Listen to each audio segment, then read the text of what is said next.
నమస్తే, నేను Prem. Welcome to Khyati connects. Andhra Pradesh రాజధాని అమరావతి వేదికగా నిన్న జరిగిన ఉండవల్లి రణరంగం మరియు వైసీపీ రైతు పరిరక్షణ కమిటీపై జరిగిన దాడుల ఉదంతం ఇప్పుడు ఏపీ రాజకీయాల్లో ఒక సంచలన చర్చకు దారితీసింది. ఈ నేపథ్యంలో ప్రస్తుతం ఇరు వర్గాల నుండి అలాగే రాజకీయ విశ్లేషకుల నుండి అత్యంత ప్రాక్టికల్ మరియు లోతైన ప్రశ్నలు తెరపైకి వస్తున్నాయి. ఒకవైపు రాజధాని అభివృద్ధి అనేది కేవలం ఒకే పార్టీతోనో లేదా చంద్రబాబుతోనో సాధ్యమయ్యేది కాదని, భవిష్యత్తులో ఒకవేళ మళ్ళీ అధికారం మారితే అమరావతి రైతుల పరిస్థితి ఏంటనే ప్రశ్నలు వినిపిస్తున్నాయి. మరోవైపు రాజధాని రైతులు మరియు సామాన్య ప్రజల నుండి దీనిపై అంతే బలమైన కౌంటర్ ప్రశ్నలు వస్తున్నాయి. 5 ఏళ్ల పాటు అమరావతిని వ్యతిరేకించి ఇన్సైడ్ ట్రేడింగ్ అంటూ ఇక్కడి రైతులను ఇబ్బంది పెట్టి ఇప్పుడు అకస్మాత్తుగా మేము మీ సమస్యల కోసం వచ్చామంటే క్షేత్రస్థాయిలో జనం ఎలా నమ్ముతారనే వాదనలు ఎదురవుతున్నాయి. అసలు అమరావతి రచ్చ వెనుక ఉన్న ఇరు వర్గాల అంతర్గత సమీకరణాలేంటి? ఈ రెండు భిన్నమైన వాదనల గురించి ఇప్పుడు ఈ వీడియోలో విశ్లేషించుకుందాం.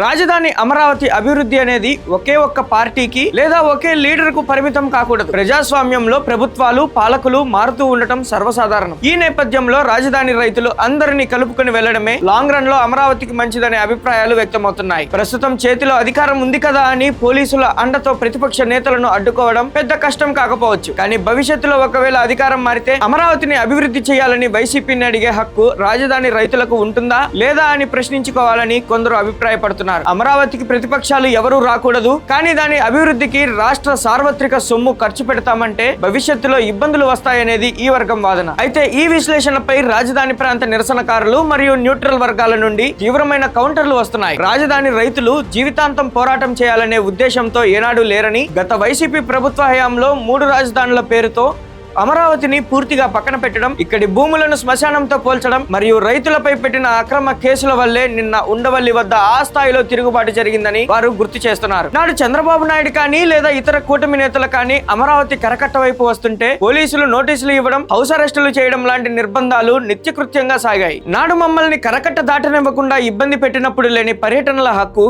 ఈ రోజు మీకు ఎలా గుర్తొచ్చింది అంటూ రైతులు వేస్తున్న రివర్స్ క్వశ్చన్స్ క్షేత్రస్థాయిలో బలంగా వినిపిస్తున్నాయి. రైతుల నైతిక ఆగ్రహానికి మరో ప్రధాన కారణం గతంలో వారిపై వేసిన ముద్రలు. గత 5 ఏళ్ల పాటు అమరావతి ప్రాంతాన్ని ఒక పెద్ద ఇన్సైడ్ ట్రేడింగ్ జరిగిందంటూ వైసీపీ తీవ్ర స్థాయిలో ప్రచారం చేసింది. సామాన్య అన్నదాతలను సైతం ధనిక రైతులు, రియల్ ఎస్టేట్ వ్యాపారులు అంటూ అవమానించారు. మమ్మల్ని స్కామర్లుగా చూపించి అవమానించిన నేతలు ఇప్పుడు అకస్మాత్తుగా మేము మీ సమస్యల కోసం వచ్చాం, రైతు పరిరక్షణ కమిటీ వేశామంటే మేమెలా నమ్ముతామని రైతులు నిలదీస్తున్నారు. అసలు వైసీపీ పెనుమాక, ఉండవల్లి గ్రామాలను మాత్రమే తమ పర్యటనకు ఎంచుకోవడం వెనుక కూడా ఒక పక్కా పొలిటికల్ ఐడియా ఉంది. అమరావతిలో ల్యాండ్ పూలింగ్ కు రైతులు 95% జైకొడితే కేవలం ఉండవల్లి, పెనుమాక పరిధిలోనే 3 పంటలు పండే బహుళ దిగుబడి భూములు ఉండటం వల్ల నాటి రోజుల్లో కొందరు రైతులు భూములు ఇవ్వడానికి నిరాకరించారు. ఇప్పుడు కూడా కూటమి ప్రభుత్వం విస్తరణ పనుల కోసం వెళ్తుంటే సరిగ్గా అదే పెనుమాక గ్యాప్ ను వాడుకొని రాజధాని గ్రామాల మధ్య మళ్లీ చిచ్చు పెట్టాలని వైసీపీ చూస్తుందనే ఆరోపణలు వస్తున్నాయి. అయితే మెజారిటీ రైతులు మాత్రం ఈ విభజన రాజకీయాలను ఐక్యంగా తిప్పికొడుతున్నారు. ఇక భవిష్యత్తులో ఒకవేళ మళ్లీ అధికారం మారితే అమరావతి పరిస్థితి ఏంటి అనే ప్రశ్నలకు రైతులు తమ చట్టపరమైన భద్రతనే సమాధానంగా చూపిస్తున్నారు. కూటమి ప్రభుత్వం అధికారంలోకి వచ్చిన తర్వాత అమరావతిని ఏకైక రాజధానిగా నిర్ధారిస్తూ మరియు గత హైకోర్టు తీర్పుల పరిధిని బేస్ చేసుకుని అసెంబ్లీలో స్పష్టమైన బిల్లులు, జీవోలు పాస్ అయ్యాయి. అంతర్జాతీయ బ్యాంకులు, కేంద్ర ప్రభుత్వం కూడా అమరావతి అభివృద్ధి నిధులు కేటాయిస్తుండటంతో ఇకపై భవిష్యత్తులో ఏ ప్రభుత్వం వచ్చినా ఈ చట్టపరమైన మరియు అంతర్జాతీయ ఒప్పందాలను అంత సులభంగా రద్దు చేయలేరనే నమ్మకం, ధైర్యం రైతుల్లో బలంగా నాటుకుపోయింది. గత 5 ఏళ్ల వైసీపీ పాలనలోనే తాము సర్వస్వం కోల్పోయి రోడ్డున పడ్డామని, ఆ హయాం కంటే మించి తమకు జరిగే నష్టం ఏమీ లేదనే కఠినమైన ధైర్యం కూడా రైతుల్లో కనిపిస్తుంది. ఈ మొత్తం వివాదంలో ఒకే ఒక్క legal and moral point highlight అవుతుంది. ఆంధ్రప్రదేశ్ కు అమరావతి ఏకైక రాజధాని అని వైఎస్ఆర్ కాంగ్రెస్ పార్టీ ఇప్పటి వరకు అసెంబ్లీలో కానీ కోర్టుల అఫిడవిట్లలో కానీ అధికారికంగా ఎక్కడా ఒప్పుకోలేదు. 3 రాజధానుల ముసుగును వారు ఇంకా పూర్తిగా తొలగించలేదు.